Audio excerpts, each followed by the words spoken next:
मोर और मोरनी की ये प्यारी कहानी सुन लो। घर में कभी लड़ाई झगड़ा अनबन नहीं होगा। एक जंगल में एक मोर और मोरनी रहते थे। उस जंगल में मोर मोरनी हंसी खुशी बड़े ही आराम से रहते थे। एक दिन मोरनी मोर से कहती है कि पिया जी, हमें यहाँ से चलना चाहिए। हमें वहाँ चलना चाहिए जहाँ हमारे समाज के बहुत सारे मोर रहते हैं। हमें वहाँ पर चलना चाहिए। मोर मोरनी से कहता है कि हे प्रिय, हम वहाँ चलेंगे तो लड़ाई झगड़े होंगे। हम यहाँ कितने आराम से रहते हैं। हम दोनों इस जंगल में कितने सुकून से रहते हैं। हमें वहाँ चलने की क्या जरूरत है। लेकिन मोरनी जिद करने लगती है तो मोर भी मान जाता है। मोरनी की जिद करने पर वह दोनों उड़कर एक नगर में आ जाते हैं। उस नगर का राजा पशु पक्षियों की भाषा को आसानी से समझता था, क्योंकि उस राजा ने करीव शास्त्र की पढ़ाई की थी। कराव शास्त्र का मतलब पशु पक्षियों की भाषा आसानी से समझ पाना।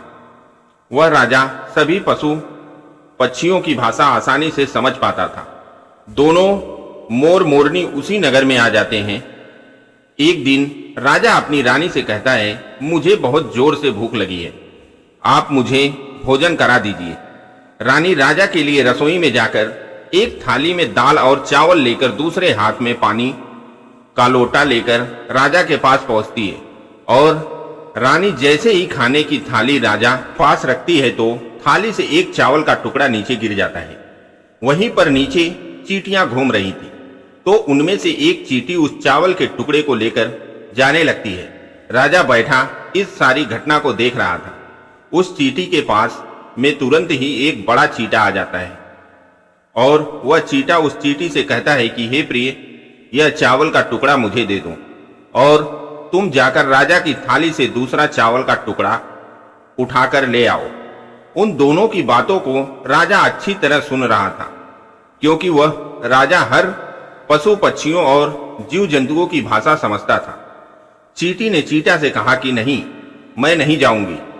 अगर राजा को इस बात का पता चल गया तो राजा मुझे मार डालेगा। फिर चींटा चींटी से कहता है कि तुम जाओ, राजा को पता नहीं चलेगा।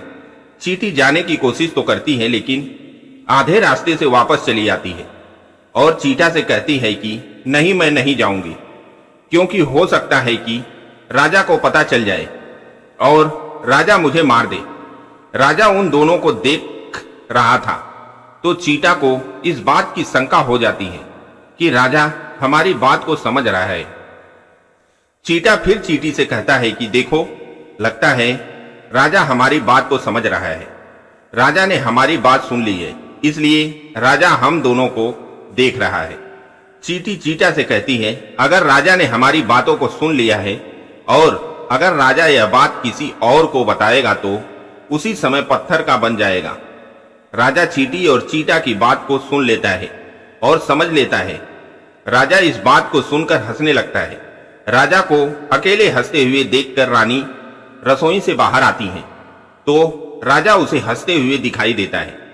रानी राजा को हंसते हुए देखकर सोचने लगती हैं कि शायद मुझसे कोई गलती हुई है, इसीलिए राजा जी को हंसी आ रही है। रानी राजा के पास आती है और कहती है, महाराज, क्या मुझसे कोई भूल हुई है जो आप इतने जोर से हंस रहे हैं? राजा रानी से कहता है कि नहीं नहीं, ऐसी कोई बात नहीं है, मुझे बस यूं ही हंसी आ गई। लेकिन रानी जिद करने लगती है और कहती है, आपको मुझे बताना ही पड़ेगा कि आप क्यों हंस रहे थे। राजा बार बार मना करता है, क्योंकि राजा को पता था कि चींटी ने कहा है कि अगर मैं चींटी वाली बात किसी को बताऊंगा तो मैं पत्थर का बन जाऊंगा। इसलिए राजा रानी की यह बात नहीं बताना चाहता था। लेकिन रानी बार बार जिद करती है और कहती है, अगर आप मुझसे सच्चा प्रेम करते हैं तो मुझे बताना ही पड़ेगा। राजा को कुछ समझ नहीं आता है और राजा सोचता है कि अब यह बात मैं रानी को बताऊंगा तो मैं पत्थर का बन जाऊंगा, और अगर मैं यह बात रानी को नहीं बताऊंगा तो रानी का मेरे ऊपर से विश्वास ही उड़ जाएगा। अब राजा को रानी के हट के आगे झुकना पड़ता है, क्योंकि बाल हट और त्रिया हट दोनों के आगे अच्छे अच्छे को झुकना पड़ता है। अब राजा रानी को कहता है कि ठीक है, लेकिन सुनो रानी, अगर यह बात मैं तुमको बताऊंगा तो तुमको बाद में पछताना पड़ेगा। रानी कहती है कि अभी तो आप कह रहे थे कि कोई बात नहीं है और अभी आप कह रहे हैं कि मुझे पछताना पड़ेगा। रानी सोचती है कि जरूर कोई रहस्य की बात है, इसलिए रानी अब और ज्यादा जिद करने लगती है। तब राजा कहता है कि चलो ठीक है, अगर आप नहीं मान रही हैं तो चलिए मैं किसी जंगल में चलकर यह बात बताऊंगा। अब राजा और रानी दोनों रथ पर सवार होकर जंगल के लिए निकल जाते हैं। जैसे ही वे दोनों एक जंगल के बीच पहुंच जाते हैं तो अब राजा रानी को सारी बात सुनाने लगते हैं। जैसे जैसे ही राजा रानी को थोड़ी थोड़ी बात सुनाता रहा, वैसे वैसे राजा पत्थर का बनता चला गया। जैसे ही राजा ने आधी बात रानी को सुनाई तो वह आधा पत्थर का नीम हो गया। राजा रानी को कहता है, हे रानी, मैं आधा पत्थर का हो गया हूं, तुम बाद में बहुत पछताओगी। रानी ने कहा, हे महाराज, अब तो थोड़ी सी बात और बची है, वो भी मुझे सुना दो। राजा रानी को पूरी बात बताता है और राजा पूरा पत्थर का हो जाता है। रानी की इस जिद के कारण राजा पूरा पत्थर का बन जाता है। अब रानी घबराकर जोर जोर से रोने लगती है। रानी उस पत्थर को इधर उधर हिलाने की कोशिश करती है, लेकिन वह भारी पत्थर को कैसे हिला पाती, क्योंकि राजा हट्टा कट्टा था। इधर राजा पत्थर का हो गया और उधर रानी जमीन पर सर पटक पटक कर रोने लगती है और सहायता के लिए इधर उधर देखकर जोर जोर से आवाज लगाती है। इस घटना को मोर और मोरनी दोनों देख रहे थे। रानी के बिलाप को देखकर मोर मोरनी को रानी पर दया आ जाती है और मोर मोरनी से कहता है कि हे प्रिय, यह होता है त्रिया हट, तुम्हारे भी इस हट के कारण हम यहाँ आ गए। वहां पर हम कितने खुशी खुशी रहते थे। मोरनी मोर से कहती है, हे प्रिय, बहुत दुखी हो रही है रानी, यह रानी बहुत दुखी है, हमें इसकी मदद करनी चाहिए। यह कितना बिलाप कर रही है, इसकी और मदद तो हम कर ही क्या सकते हैं, इसको हम हिम्मत तो बधा ही सकते हैं। अब दोनों रानी पास जाते हैं और जाकर रानी से कहते हैं, रानी, जो आपके साथ हुआ वह तो गलत हुआ, लेकिन आप थोड़ा धीरज धरिए और अपने आप को संभालिए। आपके पीछे आपका पूरा राज्य है। अब राजा को पत्थर का ही हो चुका है, अब आपके राज्य को आपको ही संभालना है। रानी मोर मोरनी की बात सुनकर कहती है कि मैं अपने आप को कैसे संभालूं, क्योंकि अब तो मेरा संसार ही उजड़ गया है, क्योंकि मेरे स्वामी तो अब पत्थर के बन चुके हैं। अब मैं क्या करूं? रानी की यह बात सुनकर मोरनी कहती है कि राजा पत्थर के कैसे हो गए। रानी मोर मोरनी को वही चींटी और चीटा वाली बात बताती है। जैसे वैसे वैसे रानी पत्थर की होती जाती है। जैसे ही रानी ने पूरी बात बताई और रानी पूरा पत्थर की बन गई। अब मोर मोरनी दोनों बड़े दुखी हो जाते हैं। मोर मोरनी सोचते हैं कि यह नौबत हम पर भी आ सकती है, क्योंकि राजा भी उस चीटी चीटा की बात से पत्थर का हो चुका है और रानी भी इस बात से पत्थर की हो चुकी है। मोर मोरनी से कहता है, यह विपत्ति हम पर भी मंडरा रही है, क्योंकि स्त्रियों से कोई बात छिपती नहीं है। मोरनी मोर से कहती है, पिया जी, हमें कहीं दूर चले क्या? मोर ने कहा, प्रिय, दूर जाने से क्या फायदा है, यह खतरा तो हम धरती के किसी भी कोने में चले जाएंगे तो भी हमें नहीं छोड़ेगा, यह तो हमारे ऊपर मंडराता रहेगा। अगर जाने अनजाने से भी हमारे मुंह से यह बात निकल गई तो हम भी पत्थर के बन जाएंगे।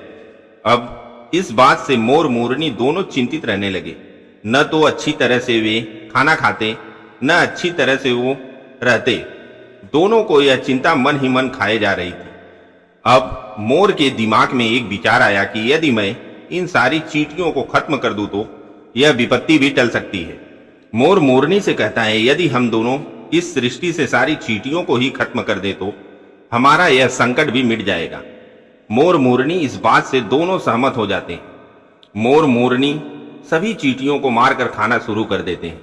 अब मोर मोरनी का इतना आतंक मच गया कि चींटियां मोर मोरनी को देखते ही इधर उधर भागने लगती हैं और बिल खोदकर जमीन में उतर जाती हैं। मोर मोरनी दोनों इतना ध्यान रखते हैं कि जिधर भी चींटियां दिखाई देती तो उनको तुरंत दबोच लेती। चींटियां इनके डर से बिल से बाहर भी नहीं निकलती, बिल के अंदर ही छुपी रहती। चींटियां भूखे मरने लगीं, क्योंकि भोजन तो बिल से बाहर ही मिलता है।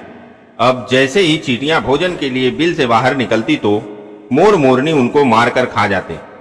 अब एक चींटी और चीटा बिल हम कहां पर हैं के अंदर भूख से तड़पते हुए भगवान विष्णु का जाप करने लगे और भक्ति में दोनों इतने लीन हो गए कि उनको ध्यान ही नहीं रहा कि हम और कैसे हैं। दोनों की भक्ति से प्रसन्न होकर भगवान विष्णु वहां प्रकट होते हैं और उनको कहते हैं कि तुम्हारी भक्ति से मैं अत्यंत प्रसन्न हूं, जो तुम्हें मांगना है वो मांग लो।